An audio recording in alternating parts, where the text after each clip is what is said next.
अस्सलाम वालेकुम dear students. मैं हूं आपका फिज़िक्स टीचर मुदस्सिर असलम और आप देख रहे हैं आपका अपना YouTube channel Mudassir explains physics.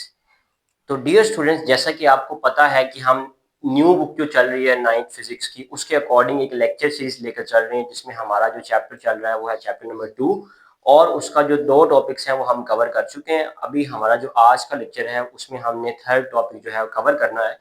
तो इसको स्टार्ट करते हैं। इसको स्टार्ट करने से पहले जैसे मैं आपको हमेशा बताता रहता हूँ कि आप लेक्चर को पूरा सुना करें सो दैट कि उसके रिलेटेड जो शॉर्ट क्वेश्चन या एमसीक्यूज आपके लेक्चर के एंड पे शेयर किए जाते हैं उनको आप इजीली जो है वो सॉल्व कर सकें।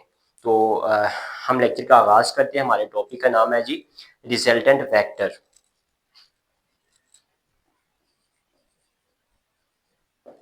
Resultant vector.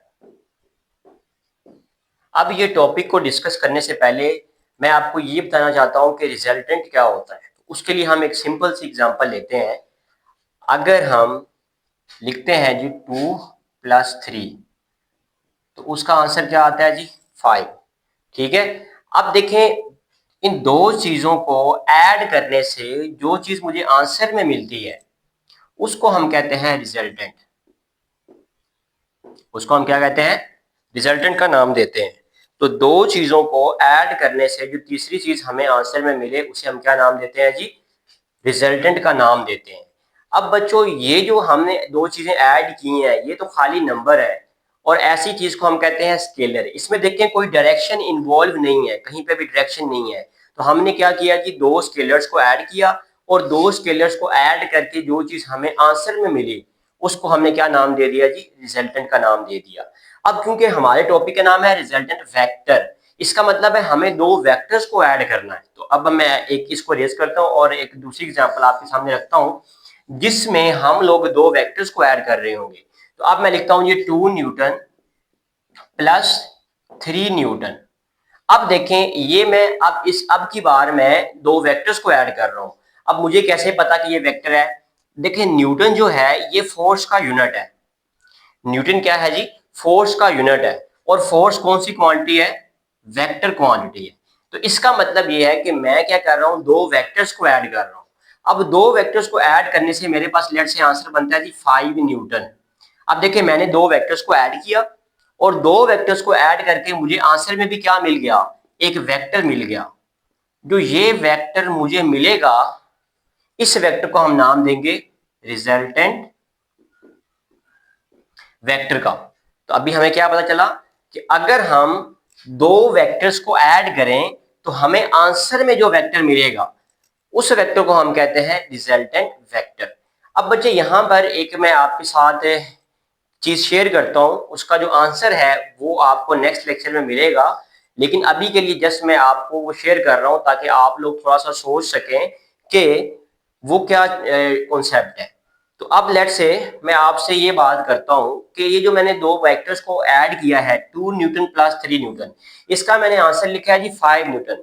अगर मैं आपसे ये कहूं कि ये जरूरी नहीं है कि इसका आंसर 5 न्यूटन आए तो फिर आप लोग बड़े सरप्राइज होंगे कि सर ये किस तरह पॉसिबल है कि हम 2 न्यूटन प्लस 3 न्यूटन को ऐड करें और आंसर 5 न्यूटन के अलावा कुछ और चीज आ जाए। तो बच्चों, ये चीज मैं आपको सोचने के लिए दे के जा रहा हूं कि ये जरूरी नहीं है कि दो 2 न्यूटन प्लस 3 न्यूटन को ऐड करने से हमारे पास 5 न्यूटन ही बने, इसके अलावा भी कुछ बन सकता है। अब इसकी वजह क्या है? इसकी वजह यह है कि बच्चे, जो वेक्टर्स की एडिशन होती है वो इतनी सिंपल नहीं होती जिस तरह स्केलर्स की एडिशन होती है।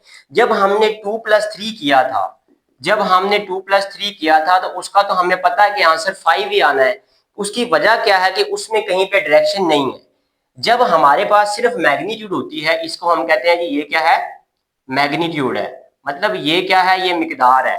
जब हम दो ऐसी चीजों को ऐड करते हैं जो कि सिर्फ मैग्नीट्यूड है तो उसका आंसर वही आता है जो हम सोच रहे होते हैं। लेकिन बच्चे, जब हम किसी दो वेक्टर्स को ऐड करते हैं तो उसमें जरूरी नहीं है कि इसका आंसर वही आए जो हमने सोचा है। इसकी वजह यह है बच्चे कि वेक्टर में हमारे पास दो चीजें होती हैं। वेक्टर में हमारे पास दो चीजें होती हैं, एक होती है मैग्नीट्यूड और दूसरा क्या होती है जी? डायरेक्शन। अब इसमें हमारे पास मैग्नीट्यूड भी है और डायरेक्शन भी है। अब ये जो डायरेक्शन है ना, इसकी वजह से इसका जो आंसर है ये डिफरेंट हो सकता है।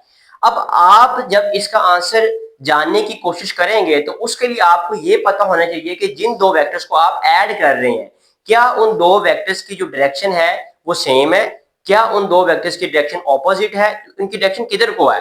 लेट्स से मैं आपसे कहता हूं जी, ये जो पहला वेक्टर है 2 न्यूटन, इसकी डायरेक्शन इधर को है, और ये जो दूसरा वेक्टर है 3 न्यूटन, इसकी डायरेक्शन इधर को है। अब देखें इन दोनों की डायरेक्शन क्या है, सेम। अगर इन दो वेक्टर्स की डायरेक्शन सेम है तो उसका आंसर 5 न्यूटन ही आएगा, जिस तरह आप सोच रहे थे। लेकिन बच्चे अगर इन वेक्टर्स की डायरेक्शन थोड़ी सी चेंज होती है, लेट्स से एक वेक्टर ये है और दूसरा वेक्टर है ये, अब देखें इनकी डायरेक्शन थोड़ी सी चेंज है, तो इसके केस में अब लाजमी नहीं है कि हमारे पास आंसर क्या आए, 5 न्यूटन आए, इसके अलावा भी आंसर आ सकता है। ठीक है, अब इसका कुछ हद तक आंसर मैंने आपको इस लेक्चर में कर दिया है, बाकी का आपको जो इसकी एक्सप्लेनेशन है डिटेल में वो आपको नेक्स्ट लेक्चर में मिलेगी।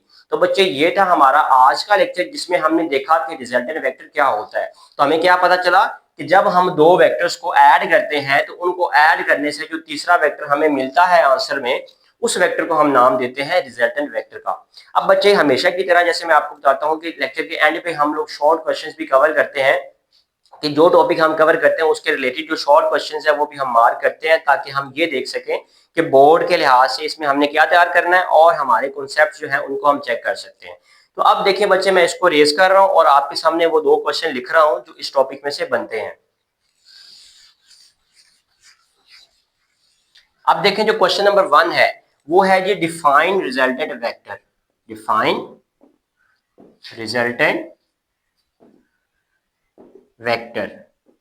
अब ये हमारे पास क्वेश्चन नंबर 1 है जो कि बहुत सिंपल है, और आई होप कि आप लोग बहुत इजीली इस क्वेश्चन को आंसर कर सकते हो। अब सेकंड क्वेश्चन क्या है जी, why vectors can not be added and subtracted like scalars. अब ये जो दूसरा क्वेश्चन है ना, ये मैं आपको थोड़ा सा इसका आंसर समझा देता हूं। क्वेश्चन में आपसे पूछ रहा है कि why vectors can not be added and subtracted like scalars, मतलब हम वेक्टर्स को स्केलर्स की तरह ऐड या सब्ट्रैक्ट क्यों नहीं कर सकते। तो इसका एक टू द पॉइंट आंसर मैं आपको बता रहा हूं, वो ये है, आपने इसमें आंसर में ये लिखना है कि क्योंकि स्केलर्स जो होते हैं इनके पास सिर्फ मैग्नीट्यूड होती है, लेकिन जो वेक्टर्स होते हैं उनके पास मैग्नीट्यूड भी होती है और डायरेक्शन भी होती है, इसीलिए हम लोग वेक्टर्स को स्केलर्स की तरह ऐड या सब्ट्रैक्ट नहीं कर सकते। अगर आपको मैं इंग्लिश में बताऊं तो आप बता सकते हैं कि scalars only have magnitude while vectors have both magnitude and direction, therefore we can not add vectors like scalars. तो बच्चे ये इस चैप्टर के इस टॉपिक के रिलेटेड शॉर्ट क्वेश्चंस थे जो हमने कवर किए हैं। अब बच्चे हमने अपना ये लेक्चर कवर कर लिया है, तो ये आज के लिए था। आई होप कि आपको ये टॉपिक समझ आ गया होगा।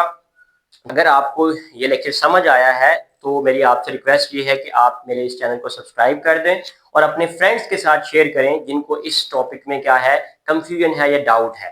तो बच्चे ये था आज का लेक्चर, इंशाल्लाह मिलते हैं नेक्स्ट लेक्चर में। टिल देन अपना बहुत सा ख्याल रखें। अल्लाह हाफिज।